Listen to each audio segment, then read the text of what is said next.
Hi guys!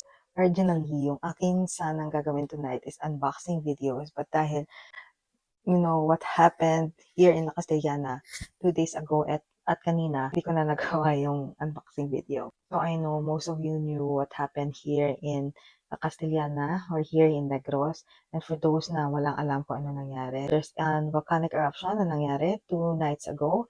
And then kanina, merong lahar flow doon sa mga upper barangays ng La Castellana at the same time ng Canlaon City. Currently, I'm located here in Barangay Robles. If you're going to search it sa map, medyo malayo kami sa crater ng Canlaon.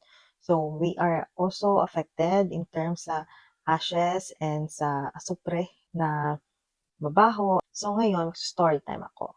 During this disaster, madaming tao talaga na nag-help sa amin, both public and private figures, private organizations, public organizations, mga karatig LGU in behalf of the people of La Castellana. Thank you so much. This story is about lumabas na balita kanina. So, may mga post, di ba, na may lahar flow sa barangay Biak na Bato, barangay Masulog, ganun. And then, yung mga tao are like fighting. They're like fighting. Meron nga nag-post sa Facebook na parang, wag mo kong i-correct sa terminologies ko kasi alam ko kung anong pinopost ko. Parang ganon. Dahil may confusion na nangyari. May pinalabas na terminology yung FIVOC based dito sa screenshot, di ba? Meron akong screenshot dito. Sandali, open natin. So, hindi daw lahar yung nangyari. Yung base VVOX talaga. So, based daw sa VVOX, it is a muddy stream flow o kung muddy sheet wash. And if you're going to search it sa Google, wala pong definition yung muddy stream flow or muddy sheet wash. Meron mang article, but it was just created 4 hours ago or basta within the day lang siya ginawa. May sinerch ako.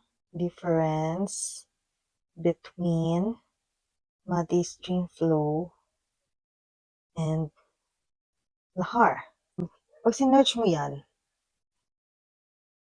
yung nakalagay kasi is lahar different from mud flow. Ganon. Or, ito, yung meaning ng lahar. Then, yung mga news na lahar moves rapidly down the valley. Oh, Diyos ko, kagahod siya dito. So, mga muna siya. And if you're going to search muddy stream flow meaning, diba?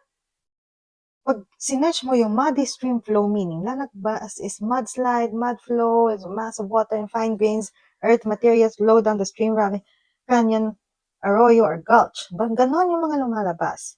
Diba? So, pag nag-search ka na naman ng isang term like muddy sheet wash, yung muddy sheet wash, yung lalabas is the article from Inquirer.net na yan, yung article saying that muddy sheet wash flows in areas of Negros Oriental. Negros Occidentala, merong atang, basta ganun yon. Merong typo lang. So, di ba? So, yun. Pag sinerch mo siya, hindi naman kami mabibigyan ng definition or the difference between the lahar and the muddy sheet wash, which is yung mga words or terminologies na kaka-create lang. And those muddy sheet wash or muddy sheet flow was kind of bullshit. Sana, pag nagpalabas kayo ng other terminology, sana bigyan nyo ng definition. Sana i-differentiate nyo siya para hindi naman nag-aaway yung mga tao. Because I saw a Facebook post. Wait, I'm going to search. Like for example, ito. Merong post na Lahar Flow at Baji-Baji Falls, Barangay Kabakungan, Ganon. May nag-comment, asupre nga, hindi na lahar. O, diba, na-correctionan pa. Kete, nagdapangoreksyon ng mga tao because of what they see din sa social media. Because of the new terminologies na nakita nila sa mga news sites. And then, I saw this post, diba? May post. Kasi meron na nag-comparison about the difference between magma, lava, and lahar.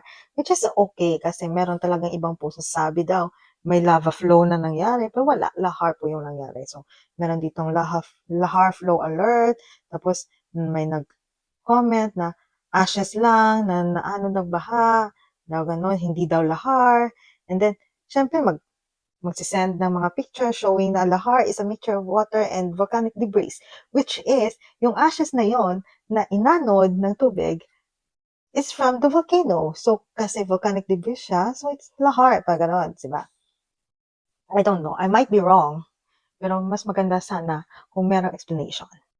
So, Sa other stories naman of what happened kanina, so mas dumami yung mga evacuees from those barangays na nagdulhog or pumunta dito sa amin sa Barangay Robles. So dahil punuan na yung evacuation sites, we are utilizing the schools para sa mga evacuees.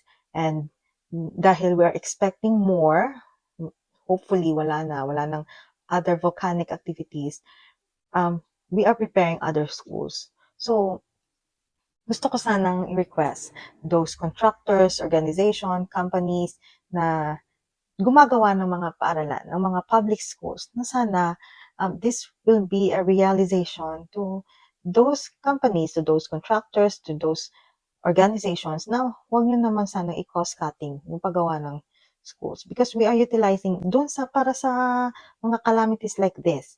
Kasi, example, Diyos ko, knock on the wood, something pa na mangyari.